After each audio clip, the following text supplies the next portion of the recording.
Private Lender Podcast, Episode 32. The Private Lender Podcast quote of the day comes to us from George Soros, who said, "If investing is entertaining, if you're having fun, you're probably not making any money. Good investing is boring."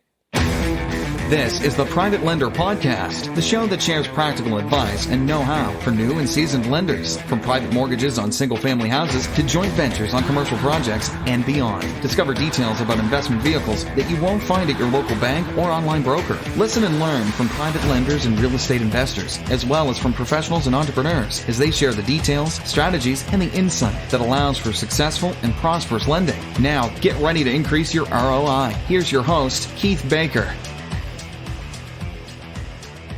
Hello, Lender Nation, and welcome to the Private Lender Podcast, the show dedicated to teaching private lenders how to mitigate risk and increase their yields. My name is Keith Baker, and this is episode number 32. And today I'll be speaking with John Jackson about his strategy for utilizing lease options on nice houses in nice areas. And yes, John is doing this in Texas, so you definitely want to hear how he does it, whether you invest in Texas or in other states with similar laws. And speaking of nice, let me go ahead and cut to the chase and ask that if you are even a casual listener of the Private Lender Podcast, would you do me a huge favor and please leave a rating and review at iTunes, Stitcher, SoundCloud, or whatever platform you're using to listen to and download this podcast. It would go a long way to help the show gain further exposure and to grow the Lender Nation. And since this podcast is free, I don't feel it's too bold to ask you for a rating and review. Fortunately, iTunes has made it easier recently. You can generally just scroll down to the bottom of any episode and click to rate and review. So once again, I would greatly appreciate it if you would do me that favor. Okay, now that my groveling is out of the way, I want to warn you, listener and Lender Nation, that this may be a difficult interview to get through today. John Jackson and I ended up cracking jokes and cutting up and laughing so much that I had to edit over 27 minutes out of the original recording because it just became too much, too far off topic, and perhaps a little too off color. But before we listen to this calamity I've just described, let's go ahead and thank our sponsor. 713 RIA invites you to come out and experience one of the fastest growing RIA groups in the greater Houston area. The goal of 713 RIA is to provide quality information to every level of investor. The organizers Landon Rothstein and Ray Sasser have found that no matter where you are in the investing process, those investors who effectively network are far more successful than those who don't. And 713 RIA is geared to help you both get the information you need and provide the networking that will propel your investing. For more information, please visit 713RIA.com. That's 713REIA.com. And as always, I'd like to thank 713 RIA for their sponsorship of this show. I greatly appreciate it, Landon and Ray. It means a lot to have you guys supporting me here. So thanks again. And I recommend anyone listening to attend one of the 713 RIA meetings to network and to learn a ton of actionable information. And while you're there, you can say hello to me at the Private Lender Podcast vendor table. So pop in and say hello. Let's meet. And if you have any questions, it's a perfect time. I'm a captive audience. You can ask me anything you want about private lending at that point. And if you're bold and daring, you can come out and listen to me speak. I'll be on a panel at the Quest Self-Directed IRA Expo, which is the first of its kind at the Westin Galleria in Dallas, Texas on August 25th and 26th, 2018. You can use promo code BakerExpo for a 25% discount off your tickets. And you can go to the show notes page for the link to purchase your tickets and enter that promo code BakerExpo. And as always, you can go to privatelenderpodcast.com/events for details and more information on these that I just mentioned and other upcoming events. Okay, let's go ahead and get to this possibly funny and no doubt tasteless interview that I recently had with John Jackson, the Texas lease option expert. I've cut it way down. I hope I made it palatable for you to take. But I really did have an amazing time, a really good time interviewing John. It was a bunch of fun, and I hope that comes through and actually makes it into your ears and helps you crack a smile. So let's get to it. Today, Lender Nation, we're pleased to bring on the show John Jackson. John is known as the Texas lease option guy, or the expert in Texas lease options. And he also was one of the people on the mastermind down in Cancun. So I'm sure he's going to leak a secret or two, but about that time we had on the mastermind with Mitch Stephen. But anyway, please welcome to the show, John. Welcome, and thank you for coming on today. You know what? I think I've got the wrong number. I was trying to call Ifratelli's. Is it? No, this is the real estate 12-step hotline. Okay. Where we I'm just now getting to the point where I admit that I have a problem. So dude, you got a problem, and I saw it all over you in Cancun, man. All that black label stuff, man. Yeah. It was so bad. Even the Mexicans were looking at you funny. And they're used to looking at Americans funny, aren't they? Yeah. You know what? After they saw you down there, they're like, yeah, build that wall. Build that freaking wall. Keep his ass out. Yeah, right. We don't need more of that. Okay, so I'm going to need to go into iTunes and flip this over to explicit language because I have a feeling this episode is... If Landon was bad, this one's really going to get out of hand. So we're going to get out of control, people. What's up? Yeah, so much for professionalism. This is going right out the window. Anyway, all right. So enough of that. Go ahead and you know what? I'm looking at you on video, and I'm like, this is like a scene from Catch a Predator. Just that guy's going to walk out from behind me in just a minute and ask you what you're doing here. So, were you really delivering newspapers? I was selling encyclopedias, sir. Britannica has not been in business for a while. What are you doing here? That's why I haven't been paid. So, yeah, this is going straight to the toilet right now. This is good. All right. So anyway, give us a little background. I know you weren't always obviously, as you can tell, John's got a background in comedy. But what else did you do for real money? Well, I had a van,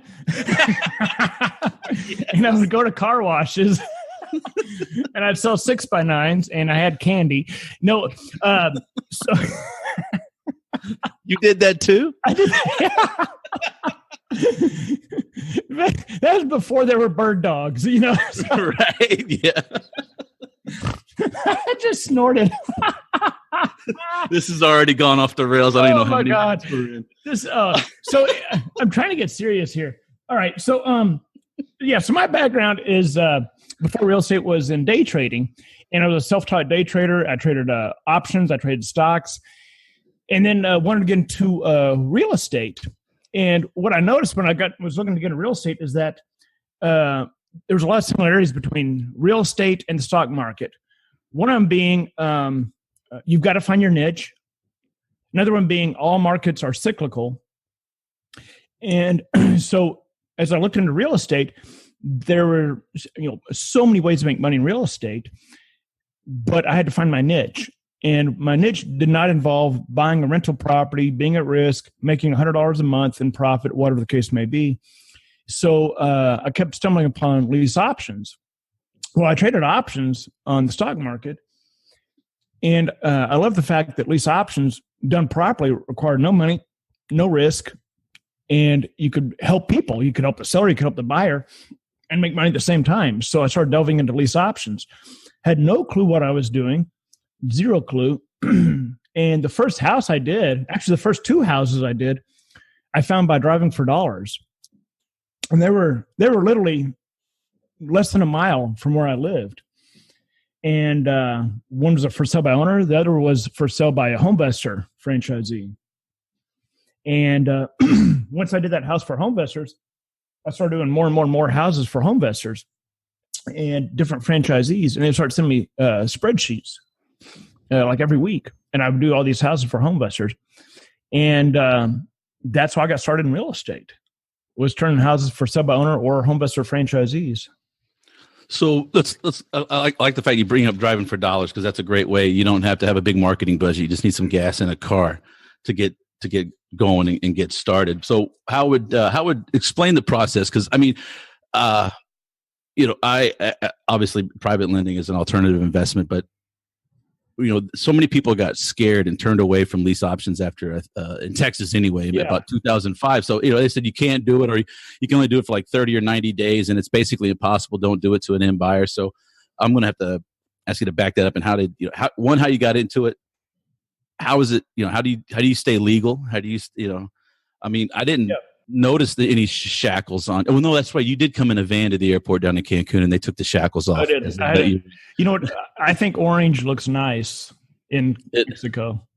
It really does, especially the pastel. The pastel looks really nice. By the way, I can't see your ankle. Did you get the monitor off? Yeah, no, it came off. It short circuited and burned me. So I've got a pending lawsuit with the county, Harris County. But hey, other than that, I mean, I'm fine. I kept the leg, and I've got a big supply of hydrocodone if you want. So,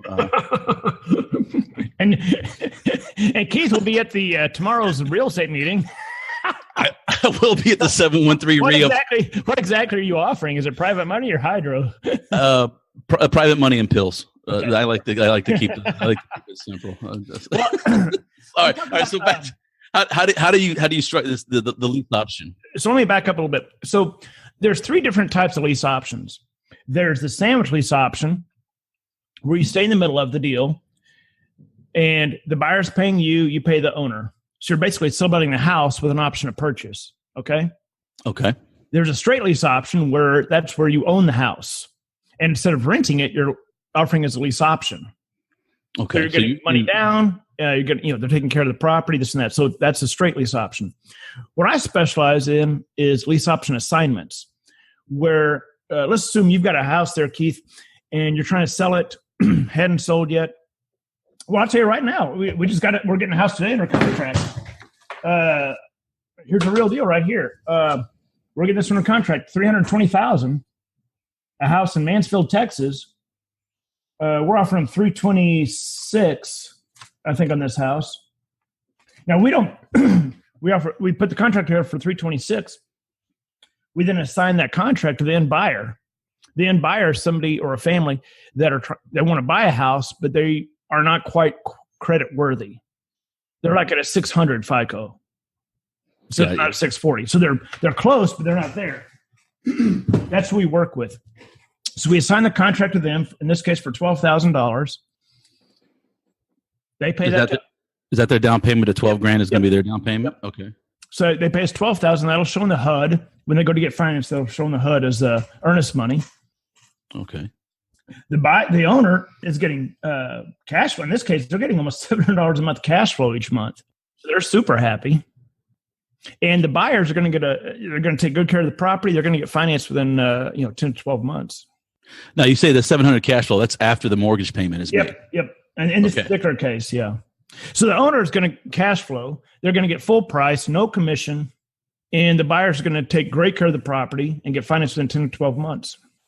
So it's called a rent to own, but I hate to use the term rent to own because that sounds like a refrigerator or a big screen TV. That's sure what it is rent to own. Now you brought up Texas. In 2005, late 2005, Texas had each state has property code.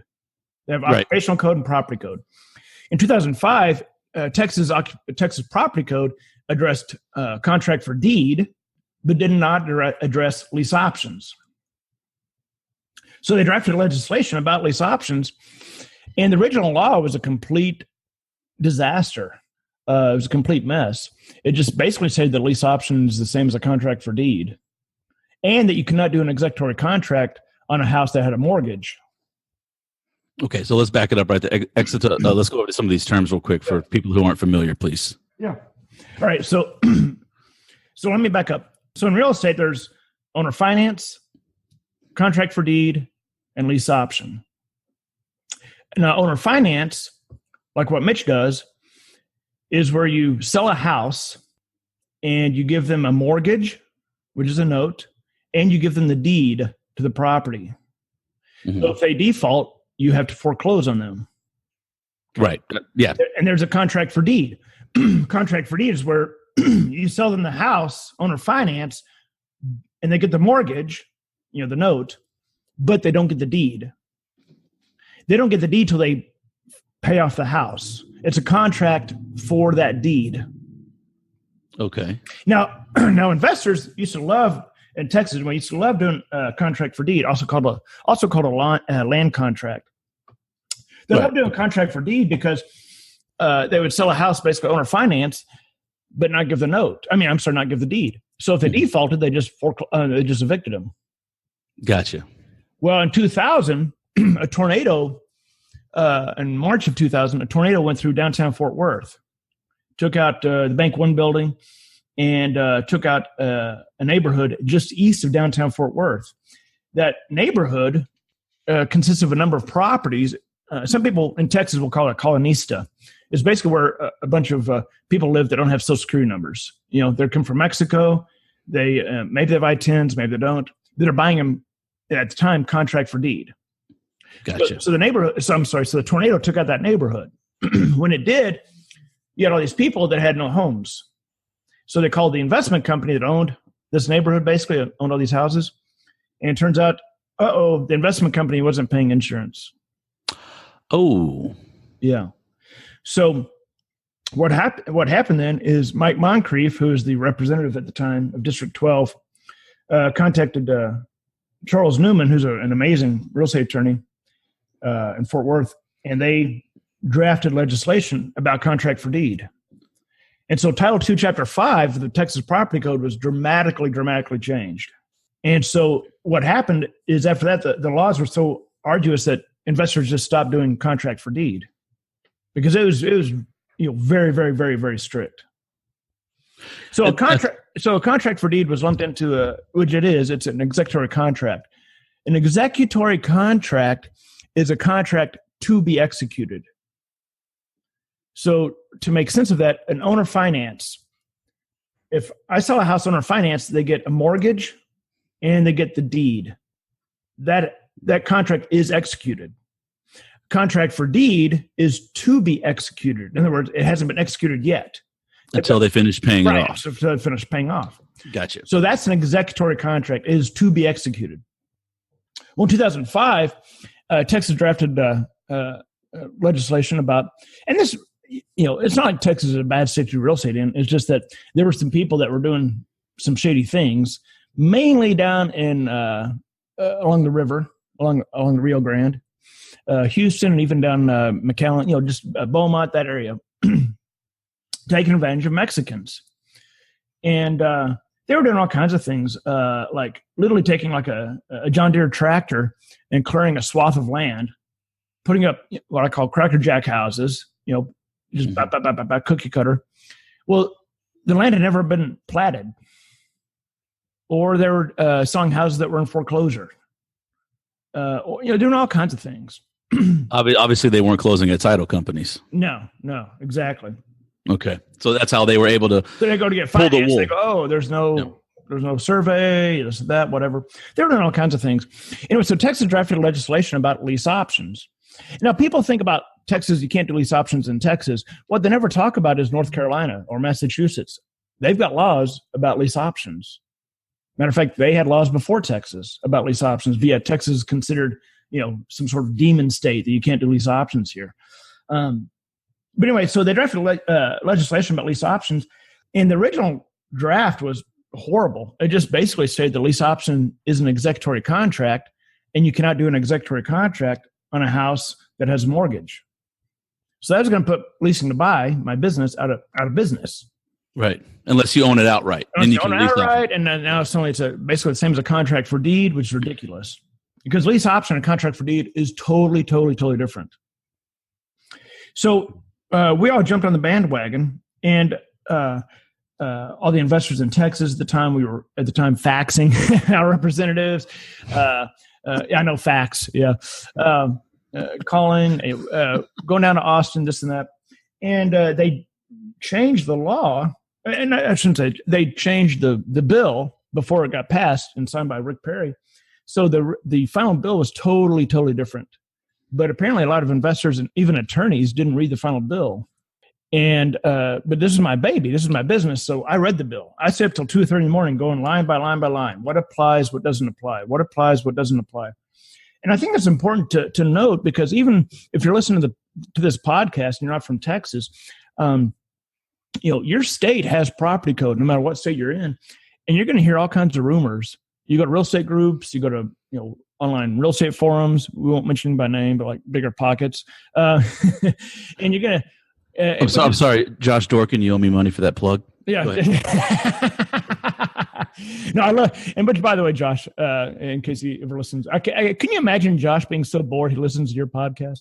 I only on his deathbed. Yeah. But the point is, it's not about anti. But I appreciate your confidence, nonetheless.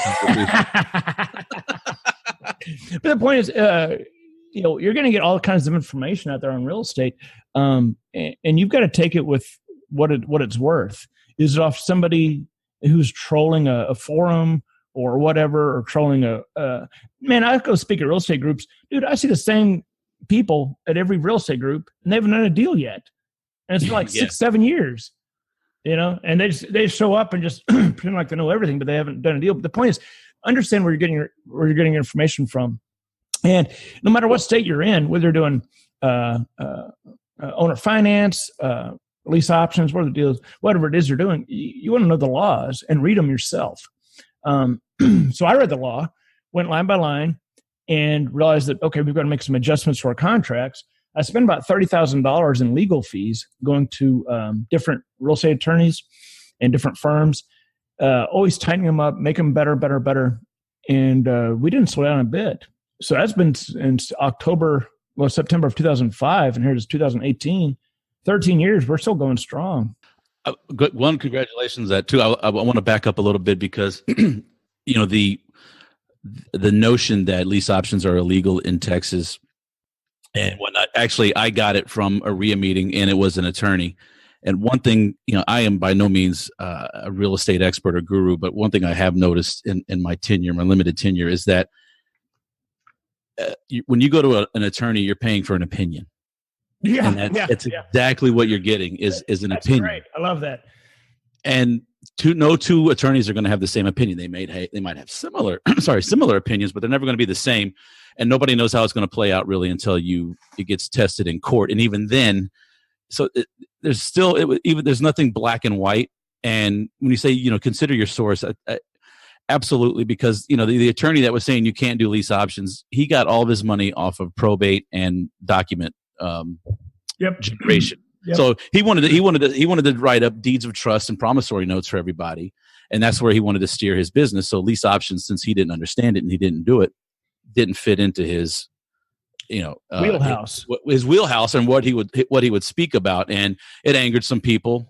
But at least he was honest and said, he finally at the end he kind of admitted, like, it's not my area or whatever, but this is what I understand. But check it out. So I always, my thing is, okay, go find 3 attorneys and ask them what their opinion is, and then if you have to pay one, pay one. So that's a great point. Is that attorneys are giving you their opinion, and I've actually trained, or I've actually had real estate attorneys come to me and either buy my training materials or call me and ask me questions about lease options. I still remember this. There was a real estate attorney in Austin, and he called me, a super nice guy and everything, and he asked me. He said, he asked me how can you do a lease option here in Texas if it has a mortgage, because the law requires that the seller have fee simple title. In other words, this real estate attorney didn't know the difference between fee simple title and a mortgage. Now, this is an attorney. Yeah, this is an attorney. And we're gonna break down fee simple title for the listener, please. Yeah, fee simple title, and that's fee, FEE, not free. Fee simple title. That's how we hold title in the state of Texas. It's considered absolute title. It's considered the purest form of title. Title and mortgage have nothing to do with each other. It's like title on a car. You can have the title on a car. I mean, you can have a car, but it still have a payment on it. In real estate, in Texas, you have fee simple title. That is how we hold title in the state of Texas. You can have a mortgage on the house, but still have fee simple title. So if you go to the tax records on any house and you pull up the owner, you pull up the information, that owner has fee simple title. It has nothing to do with a mortgage. Yet this real estate attorney didn't know the difference. Interesting. And I had to explain to him the difference between mortgage and title. So in real estate, you buy a house and you get the title. You may have a mortgage on it, but you have fee simple title. That's right. You get title to the house, or you get the deed to the general warranty, or in some cases, we sell a special warranty deed. But the house is yours. You are the owner. If there's a mortgage, the bank has a lien. Right. If there's going to be any transaction, that bank has to say, okay, our lien is going to be released, but that person owns the house. So the fee simple is the person who owns the house. The mortgage is just who has the lien in this case. So the private lender in this case would have the lien on the house, and the end buyer is the owner. So in Texas, what you cannot do, and I want everybody to understand this, you cannot do what's called a sandwich lease option. Oh, okay. Now, what is a sandwich lease option? A sandwich lease option is an A, B, B, C transaction. What I mean by that is you as the investor stay in the middle. So you're the B partner. Mm-hmm. So you negotiate with the owner a lower price, a lower monthly payment, and then you're on the hook for that monthly payment. But then you stick a sign in the yard that says, hey, no credit check, lease option, whatever. Mm-hmm. The buyer comes along. Maybe you've got it in contract for $170,000 and $1,400 a month, whatever. You'd then lease option it for, say, $200,000 and $1,700 a month, as an example. So you're making that cash flow each month.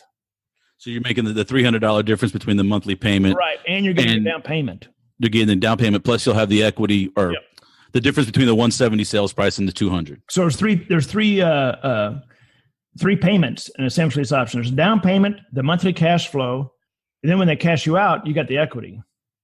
Right, okay. It's a sandwich lease option. So it's an A, B, B, C transaction. You're staying in the middle, okay? You cannot do a sandwich lease option in Texas because what we just talked about, the seller has to have fee simple title.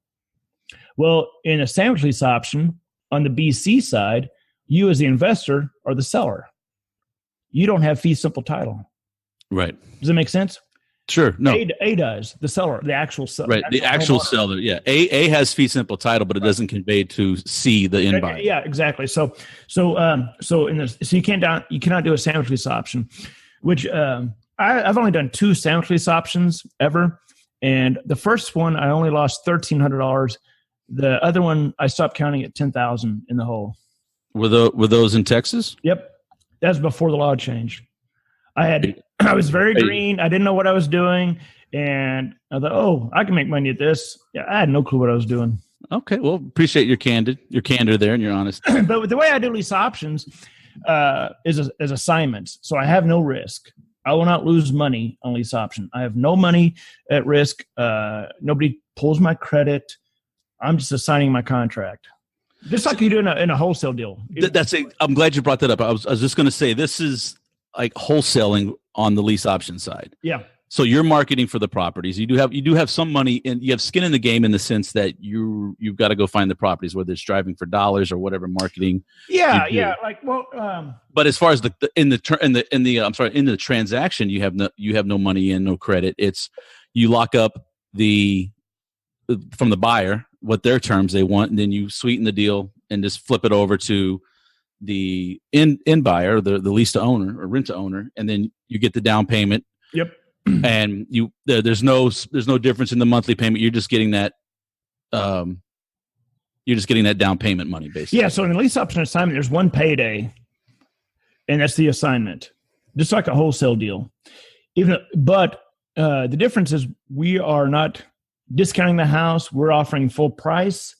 So if like in this case, the owner wanted $320, we put the contract together at $326. So we're going to get full price. We're going to get $12,000 down on this house, and the owner's going to cash flow in this case almost $700. But we only get paid one time. That's the down payment.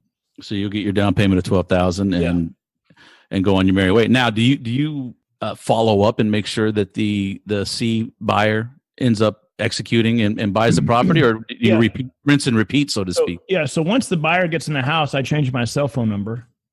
I've got a burn phone. I thought you just did that for your girlfriends. Yeah, no kidding.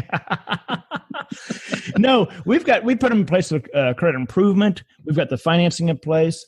And plus, the people we work with, Keith, they're very close to financing. In other words, this is not a no money down, no credit check, no problem. No, you got to have 4% down or 5%, depending on that price of the house. And we're going to make sure DTI looks good. We pull a tri-merge. We do everything. A tri-merge, is that the three bureau credit? Three bureaus with the score. Yeah. And I'm curious, who do you I had Paul Ritter on the show earlier, and he does a lot of makes people bankable and mortgageable afterwards. So I do have a sense of that process, but I like that you're only picking potential people who are going to be able, if they do their homework, they're going to be able to be mortgageable and fully execute and cash out that contract. Yeah. So the first thing I look at is debt to income, DTI, which most people in this business, they don't give a shit. Can I say people on this podcast?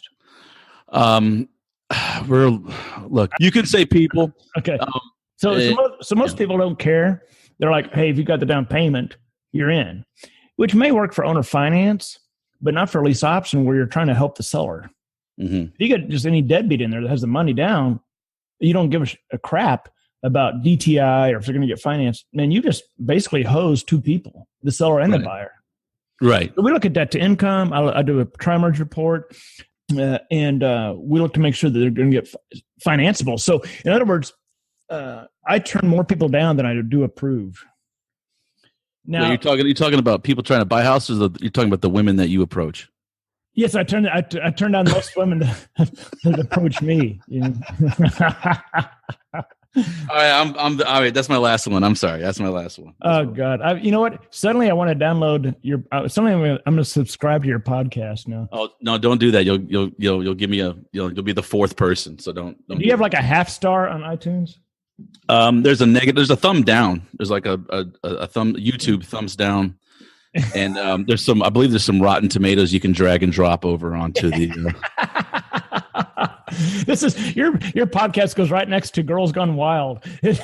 Yeah, well, it was funny you should mention that because I'm going to be releasing a compilation at the end of the year, and it's going to be on VHS, just like Girls Gone Wild. No, dude, go old school. Put it on beta. Put it on Betamax. There you go.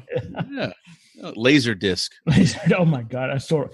Anyway, now we're showing our age. But anyway, back to you're actually trying to help people. Unlike me right now, where I'm just trying to be funny and being a jerk. But you actually try to help people.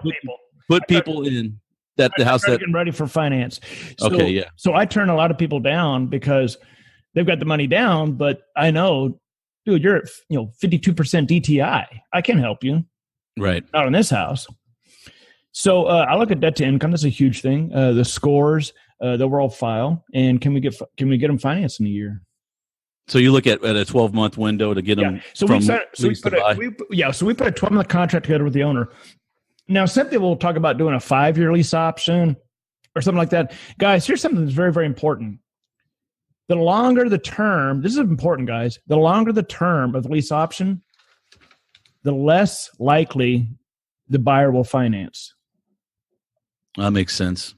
So if you do a 5-year lease option and you get a buyer in there, dude, they're not gonna buy that house. Because guess what happens in 5 years? Divorce, kids leave the house, they're gonna downsize, they're moving, relocation, whatever. Yeah. I want our success rate, Keith, is unheard of in the business. It's about as close as you can get to 100%, but I'll call it 98% of our buyers get financed within 12 months. That's because you put them through the program. Right? It's part of it. Through our program. Okay. Now, and I don't know what this figure came up with, but this is pretty solid across the board. The standard for people getting finance and lease options across the nation is about 20%. Really? We're almost at 100%. So how are you doing things differently? Well, first of all, we're working with nice houses, nice areas. So I will not do an $80,000, I will not do lease option a $30,000 Landon Rothstein house. I don't blame you. I would stay far, far away from that. So we deal with houses that are $200,000 and above. So like this house right now, 320,000. Yeah, I'll say Nice there's house. yeah, it's nice. You're not going to get people, that have, that make, 50,000 a year applying for this house. Or if they do, I'm going to say no. We're going to put it down. So we deal with nice houses, nice areas above 200,000. Then when the application comes in, we look at, again, debt to income. What's the tri-merge look like? How quickly can we get them financed? Is there a bankruptcy, foreclosure, short sale, anything like that on the report? So we're looking to make sure they can get financed within 12 months. Okay. That's interesting.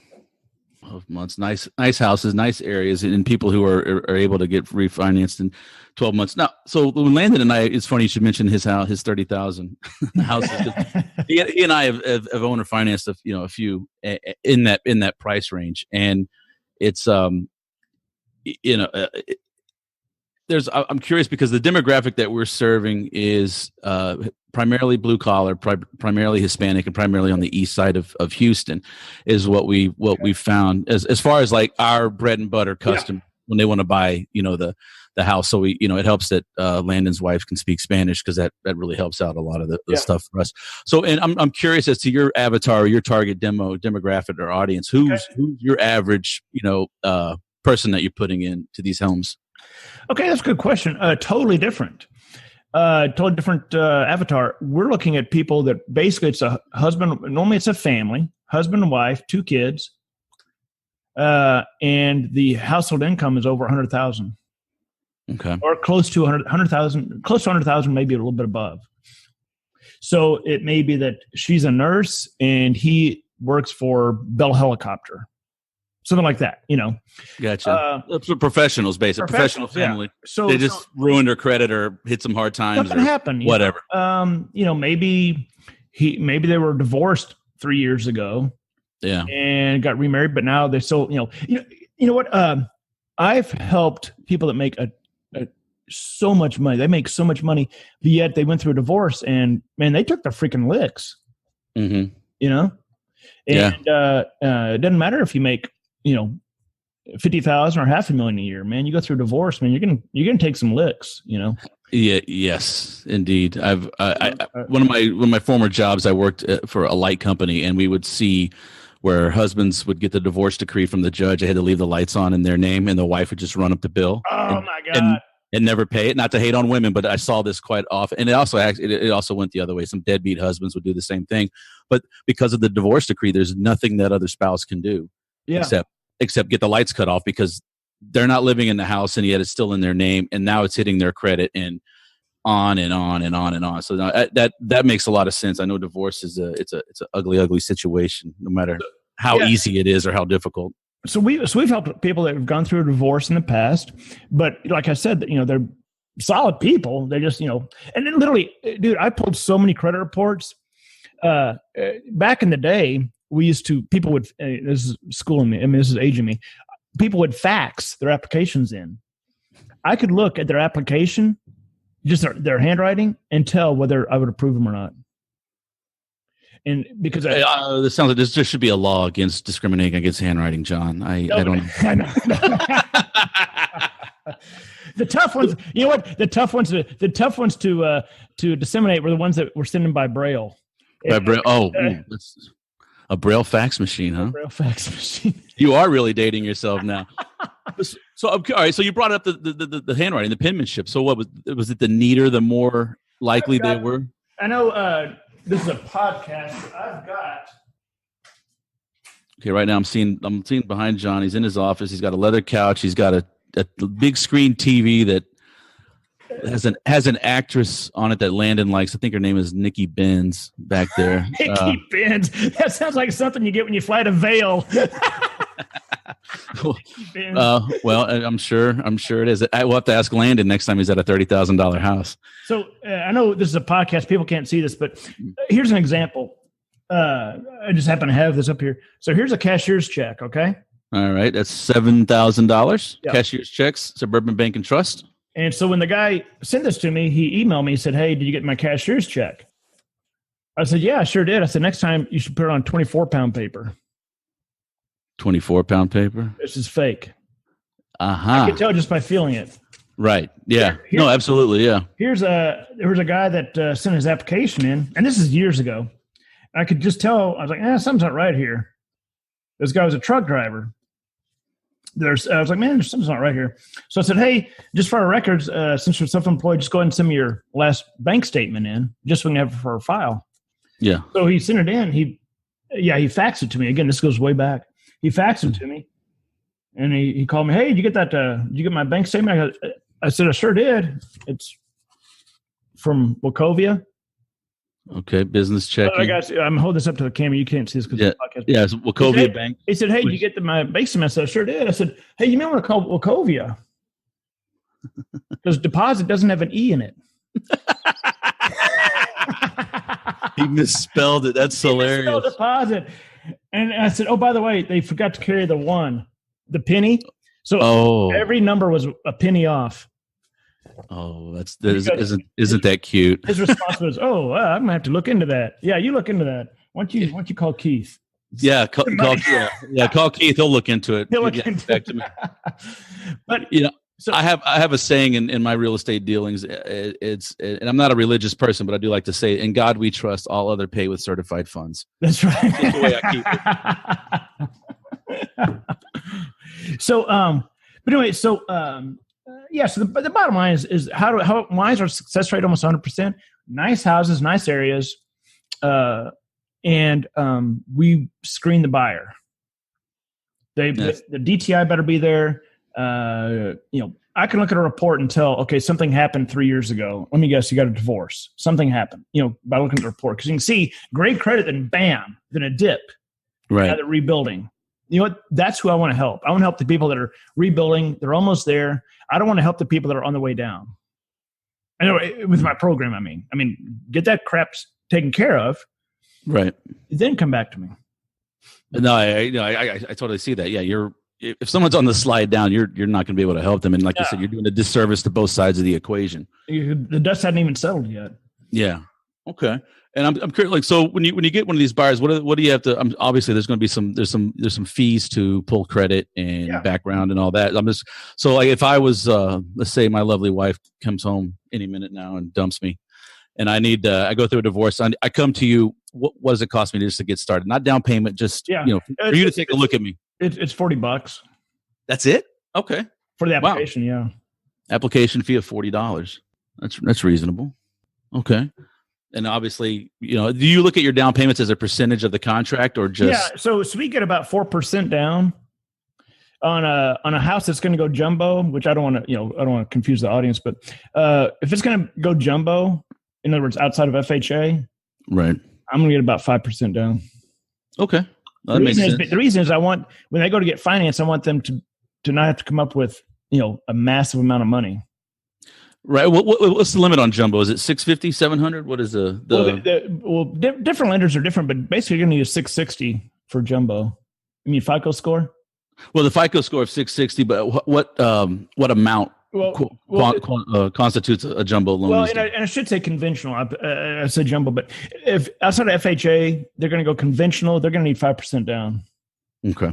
We really don't do many houses that are going to go into jumbo, and I should have clarified that. Okay, no problem. That's not a problem. I haven't had much coffee today, so that's not an issue. Oh, so you're going to go conventional. So basically, though, I mean, if you look at FHA guidelines, so they're what 3.5% down anyway. Yeah. So we're getting 4%. So you're not, yeah. Yeah, an FHA loan limit's vary county by county, but here in Tarrant County, it's 371. Okay. Which is probably the same as is there in Harris County. Probably pretty close. Probably pretty, yeah. I'd say they would be similar with the different neighborhoods and whatnot. So, okay. So we're going to get 4% down. So their down payment's basically taken care of at the time of finance. They're going to come up with a little bit of closing cost, but not much. So what was it? The typical escrow fee. Yeah. So nothing change on the closing costs. Nothing changes the way we have our contracts. And again, our contracts are very, very specific. This is not some one-page BS contract. This is a 19-page document, and it states who's paying what closing cost. So nothing changes. It's as if they're just buying the house for sale by owner when they go to get financing. So the owner's going to pay survey if they don't have one. The buyer's going to pay appraisal, origination fees, half escrow fees, that type of stuff. Okay. So escrow, you just say origination. Yeah. Okay, I'm trying to write this down quickly. Oh, okay. Yeah. So the buyer's going to pay the same thing as if they were just buying the house outright. The only difference is that they're going to have a year of rental payments to get refinanced. Yes. Does their monthly payment go towards the purchase price at all? Okay, good question.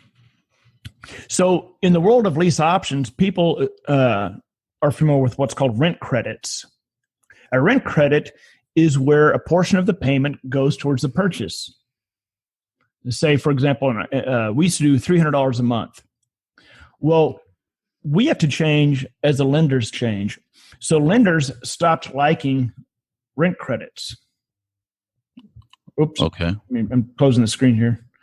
So lenders stopped liking rent credits, say $300 a month rent credit, because if they saw a rent credit on a contract, it'd throw up a red flag and they go, okay, well, we got to do a rent rate appraisal. What that means is if you're charging, let's say $1,300 a month, but offering $300 a month rent credit, the lender will go, wait a minute, how much is rent rate? And they'll do a rent rate appraisal.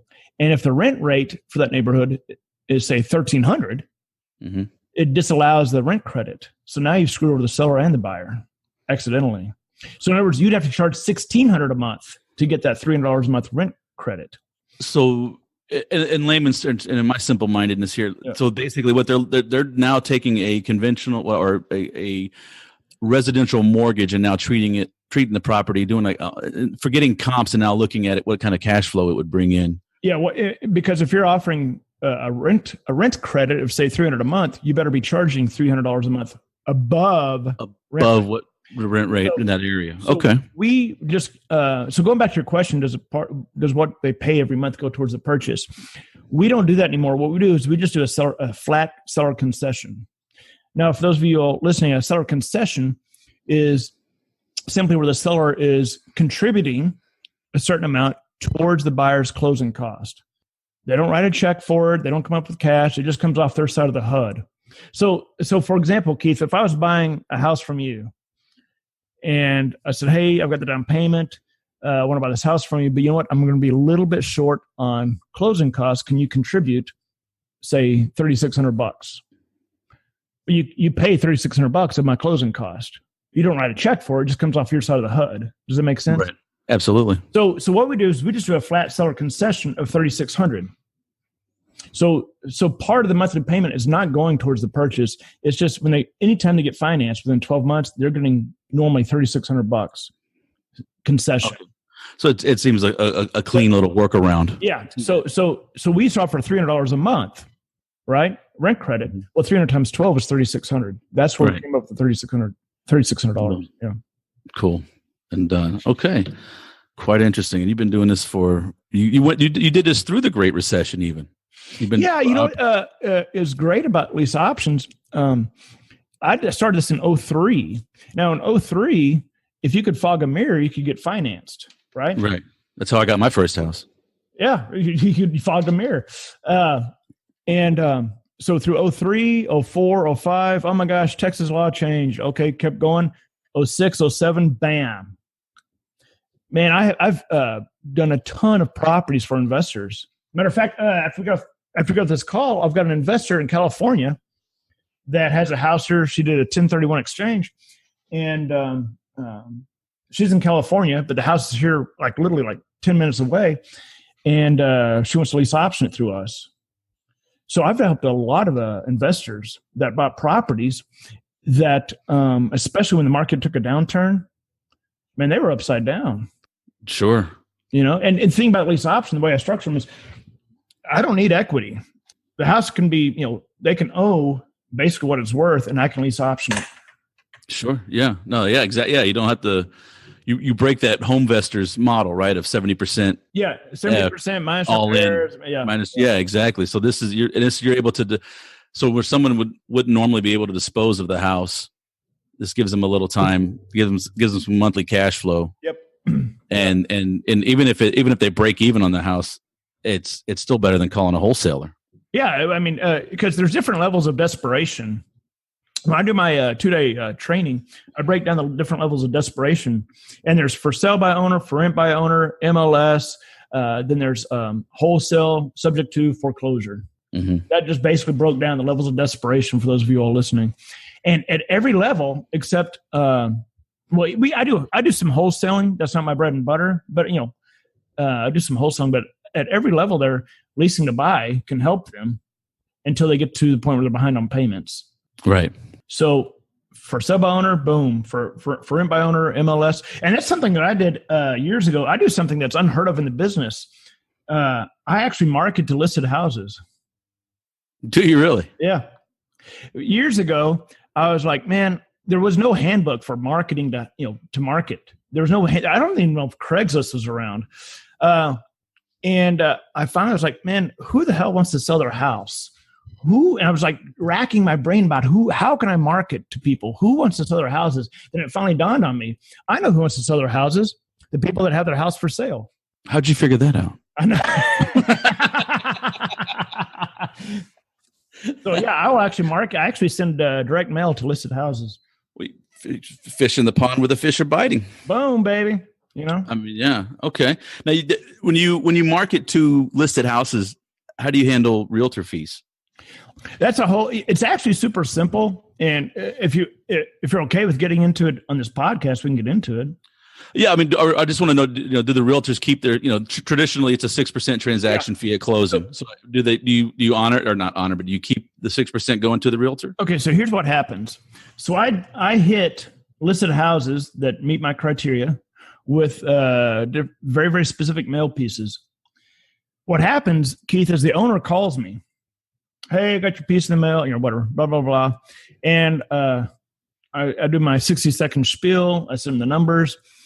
And then they may say, okay, well, how does this work with my house is listed? How does this work with my agent? And I said, well, that's up to you. You want to let your agent know you're looking to market it as a lease purchase, but please let your agent know.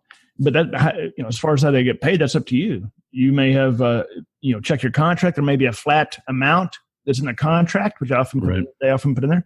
But if you want to pay them, whatever you pay them is up between you and them. So in other words, I have nothing to do with it. I understood. I never had a conversation with the agent, but I told them, you contact your agent, let them know. Now, I don't follow up and go, did you make sure? Did you talk to your agent? Let me see something in writing. I just go, hey, contact your agent. So there's a video of me closing a house. I should probably put it up on the web. There's a video of me closing a house, which is super, super easy to do. And you see the buyer, she's so, so happy. You see that buyer walk out to the yard, and she pulls my sign up right across the sidewalk is the agent sign. Oh, really? It's in the video, yeah. Nice. So you're not contractually obligated to that. No. To the agent, but the seller is. The seller, I'm like, hey, you contact the agent, let them know what you're doing, and whatever you pay them, as far as how much they make, well, that's between you and them. You right. Pay him or her. There may be a flat amount in your contract, but I tell them this, Keith. I say, do not cancel that contract unless you just despise your agent. Let's face it, there are agents that are just horrible. Okay, that's human race. But I say, unless you just despise your agent, don't cancel the contract, because that's removing an avenue of marketing. Right. And I say, I approach it as if this were my house. What would I want? Well, I want to have every avenue available. It's my freaking house. Absolutely. So I say, do not cancel that contract unless you just despise the agent. And so literally, as you and I are talking, I just got an email from a student who just got her second house in her contract, and it's in Little Elm, so that's going to be probably I can pull it up right now. That's probably going to be a $350,000 house.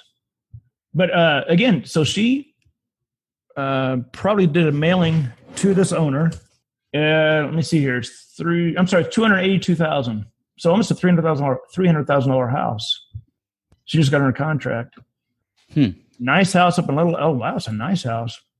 Up in Little Elm, which is up north of by the Colony, by Lake Louisville. Is that the Dallas-Fort Worth area? Yeah. I'm sorry, Dallas-Fort Worth area. Yeah. And boom, she just got this Just got this sucker under contract. And it looks like a freaking brand new house. I mean, it's not, but I mean, the point is that this is what we deal with. I'm looking at it right now. Beautiful hardwood floors, nice paint, nice. I mean, this is a nice house. Beautiful kitchen, granite countertops. So, I mean, that's the kind of house we work with.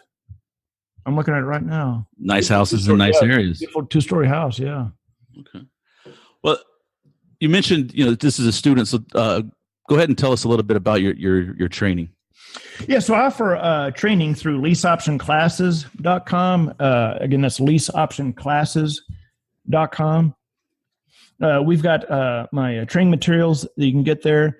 I also offer one-on-one coaching that we also offer. We can go to leaseoptionclasses.com and find out more about that. If you want to see if you want to see actual deals we do, you can go to my website, which is leasingtobuy.com. You can go to Leasing to Buy and see the actual deals that we're doing. That's my real estate site. My training site is leaseoptionclasses.com. So Leasing to Buy is what you're doing personally, and Lease Option Classes is your training. Okay. Yeah. Got that down. All right. And if you got a little something to sweeten the deal for Private Lender Podcast listeners?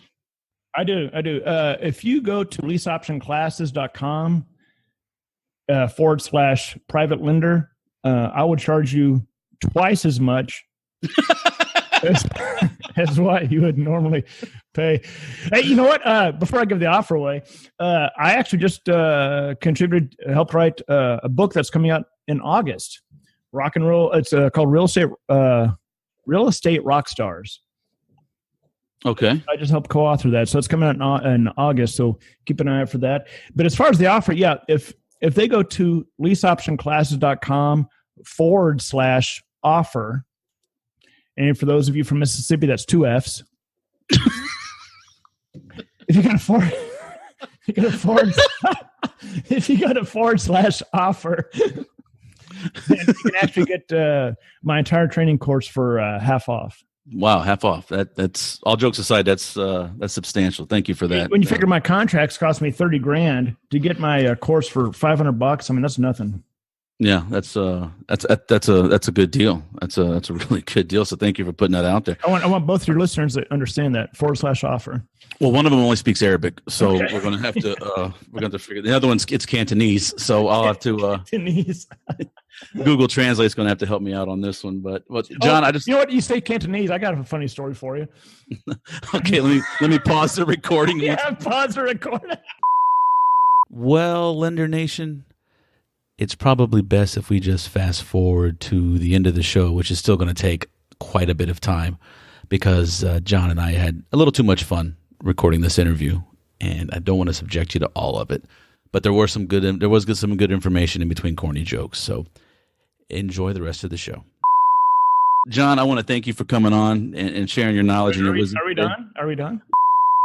Yeah, I got to get back to my day job, man. I still have responsibilities I have to attend to. John, thank you so much. Any parting wisdom, parting advice, or jokes? I'll let it out there. Go ahead, man. Well, okay. I know you're going to edit out the one about the prostitute with the appendectomy. So yes, I won't say that one. Thank you. No, I would say to those that are maybe just starting off in real estate, I would say